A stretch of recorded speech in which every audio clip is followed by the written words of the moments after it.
Hey Brickmaniacs, welcome back to another Designer Studio episode. We got a brand new M4 Sherman to take a look at, so I got Dan joining me because this is kind of taken over as the standard Brickmania M4 for the foreseeable future. Does include a minifigure, and then we've got an optional crewman also featured in there as well, available standalone. One more thing too, the original one comes with stickers. This one actually has its printed parts pack set up and upgraded to it as well. So this has really got all the bells and whistles with 3 different things coming together into this, but obviously we wanted to showcase it in its completest form, and so we've got Dan joining us to talk a little bit about this design. Right, so this is the new standard Sherman. Yes. This is a culmination of many Shermans that we've done, Brickmania's been done over the years.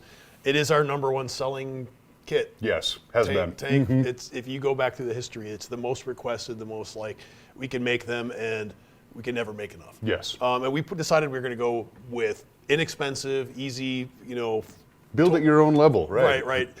Just like an introductory model. This is a perfect one. Came with stickers, keeps the price down, and keeps it in the realm of affordability for especially entry level for full size tank. But as many people know, we did introduce a parts pack with a bunch of extra printed parts, stuff that doesn't have stickers even in the original kit. So you get a bunch of bonus stuff. It's going to cost you a little bit more, but and we waited till these got circulated out into the world first, and then we upgrade them, unleashed that pack. It was always part of the plan all along, but we decided to hold off and do it in phases. That way we can get more tanks built. Yeah, it's a nice option. Well, especially people who want to really play with their models, you might want a little bit lower price point for that. Right. This is more on that display level too. So let me get this helmet. I noticed the You helmet. got a little. He's like hiding cockeyed. halfway. Yeah, one eye behind the flap, the ear flap. And just to clarify too, the Commander one is the minifigure included with the kit, and the one in the front hatch is the standalone. That is the guy that comes with it. Exactly. He has the cigar. This is the optional add-on, and this is a standalone figure. They both have that awesome tanker helmet. People keep asking, are you going to release that tanker helmet separately? Yes, they're coming. So if you have a whole crew of older tankers and you want to get those new helmets with and without goggles, you will be able to get them soon. They are already in the production. 3D printing is not a like, hey, we need 10,000 of these, and out comes, Yes. It's definitely like they're in production, everything's being made. It takes a long time. Right. Well, and I think many people have noticed that we've been on a pretty steady pace now of releasing one standalone element, sometimes in multiple variants of colors, every single week, brand new. And then we also want to make sure that we keep those in stock. So every time we add something new to it, we're actually just adding more to that department. And obviously they're figuring it out, and we're making sure that stuff stays There's in going stock. to be a point where it's going to be like a new release every other or maybe every 3 or 4 weeks. Because I mean, the headgear alone, not even talking muzzle brakes, barrels, everything else that they've been able to crank out from the magic little workshop that is the 3D print room. And now missiles too. Yeah, exactly. And now missiles. So there will definitely be some things that do not make the standalone release thing. That said, the tanker helmet is going to be one that does. Right. And if you want the figures, these are pretty premium figures, but it's a full 360 printed figure. Everything about it is top shelf.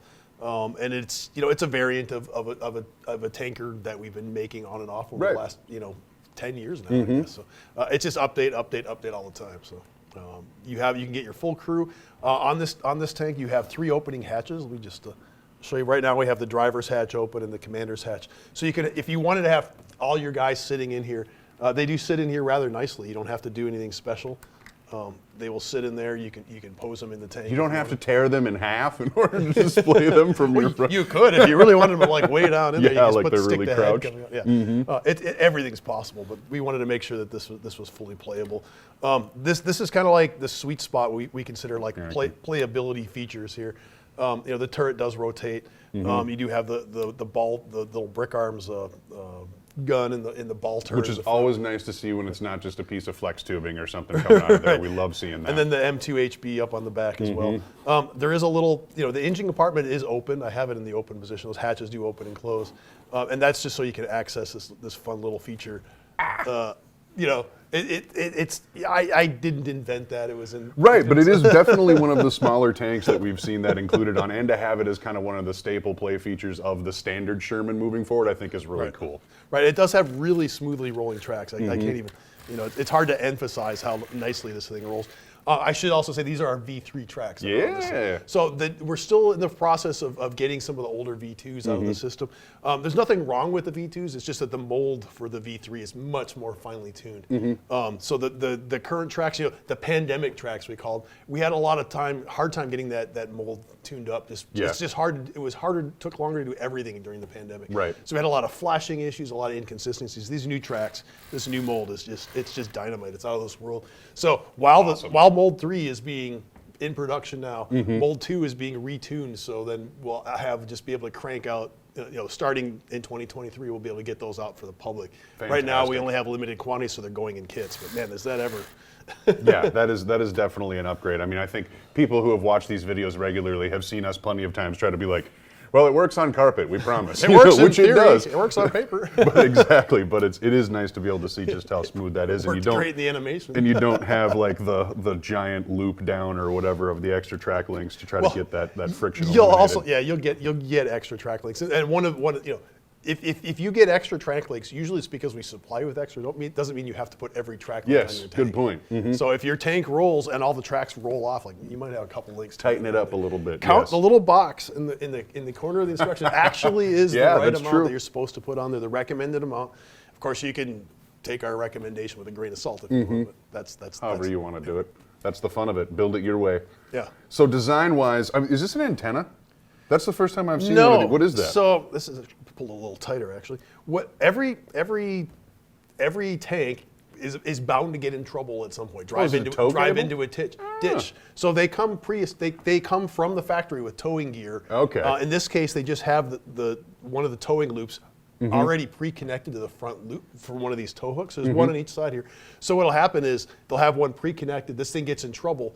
Another Sherman will come along and want to pull it out of the ditch or something, or wherever it's trapped, and maybe it's in mud or something. And all they have to do is loop the cable to the other tank, Right. and then back onto the tow hook, and it's already halfway ready to go. So that's just a time saver having it Interesting. preloaded. So you'll see that a lot when they're rolling out of the factory. Even they'll have one Ready to of go. the loops already connected to one of the front towing eye loops, and then they just stow it on the side of the tank, so it's ready to go at a moment's notice. That's just from experience, Yeah, sure. Like, hey, we're probably going to get in trouble. We're probably going to It's raining. or also we will probably have to be ready to pull somebody else out of trouble. Yeah, that's cool. Was one of the things when I kind of saw this updated design. I'm like, that's new. I don't think I've seen one of those featured on a M4 this small before. It's a new Lego element that's really, it's become kind of common. So like I looked at it, I was like, wow, that's what we've always wanted for like Yeah. the toe looks. We've done it in the past with string, and it looks okay. And the Yeah. string is hard to get. It's expensive. This isn't exactly cheap, but it's a much more affordable. And right now, for whatever reason, I don't know, Lego's producing them in a lot of sets in different colors. We're able to get them. Yeah, okay, they're in quantity. That's so awesome. It's we're not being penalized for using it. That's the nice thing about it. So obviously there's a lot of tenets of past Brickmania, Shermans, et cetera, in here. Is there anything besides that element in particular that you were like, all right, I've been waiting to try to upgrade this or change this when I came back to revisit the this nose. model? The front, Yeah. the glacis here. That's a technique that was designed, years ago by a gentleman named Rum Runner. He's a Canadian builder, and Cool name. he's a peer of mine, I would say. Like he's been doing models, and he kind of developed that. This was back when we were making old gray Shermans, before this was even a color. This was back in the early 2000s, and he developed that. And I was like, I'd really like to use that on a model. I finally did on a kit back in, I think we did it on M7 Priest back in like 2010, and that was actually a guest model. He designed a M7B1, I think, Priest, and he had that on there. It's like, well, that's cool. Now that we've actually put it on a Brickmania kit, we can do it. But I didn't want to incorporate that element until just right off the bat. I didn't want to steal the design element. But that. it's been so long now that and if you look on, the internet, so many people have like borrowed that from it. It's become like a standard. Because it works, yeah. So like, all right, I think it's fair enough. We can use it. So we started using it on kits a few years ago. So that Glacius is another design element that we always wanted to do, never have. There's just so many things. There's so many Brickmania Shermans that have gone. So there's elements of just like Sherman, different, signatures of different people who have all who have come been- together yeah, in this final kit. Yeah. That's really, really cool. Yeah, so at least a half dozen different designers. I can't take credit for this. This is truly a Brickmania design. Team Brickmania design. Yeah. That is fantastic. So you're getting the best of all the worlds, all of the knowledge that Brickmania has gained over the years of making M4 Shermans, it accumulates right here in this kit. Which Now, is if we could just get some absolutely awesome. green bricks. Yeah, no kidding. Make it in the color we've always wanted. Yeah, I can understand that. So that'll be next, Lego. Yeah, looking at you guys. Very, very cool. Anything else you want to go over in particular on this model? No, it's just an all-around great kit. I mean, it's got multiple brick arms elements. You have the brick arms M2HB, the barrel, the whole gun, 3D printed headgear on both the driver Standalone and the driver that comes with it, and then the commander that comes with it. The driver both have those great 3D printed helmets. Awesome printing. You even have printing on the castings that would make up the bogies there. So that is, again, a printed pack. This is the printed pack. 3 different things coming together here that we're seeing. The base kit itself that does include that minifigure, the standalone minifigure, and the printed Which parts is applied to the kit. Exactly, What you're seeing on the model here is the printed pack. These are the parts. Actually, these are just stickers applied. This is the parts we had to pulled put off. them up. Yeah, right, exactly. So we showed up. Yeah. So this is approximately what you're going to get. So it just happens to be that they're on the kit. Well, and we've done a great job right now of building up our supply as well, so we're doing our best to keep this in stock moving forward, so it should be available on brickmania.com or in any one of our retail locations if you Jeeps want and to swing in Shermans. and pick it up. It's the perfect time to get them. Exactly, exactly. It makes a great gift for somebody who's just getting into it, a hobbyist, etc. Obviously, this is, like Dan said, kind of an excellent starter kit, so definitely cool to look through. And great job, Team Brickmania, and thanks for reviewing it, Dan. Yeah, no problem. Cool. Thank you guys very much for watching. Tune in next time.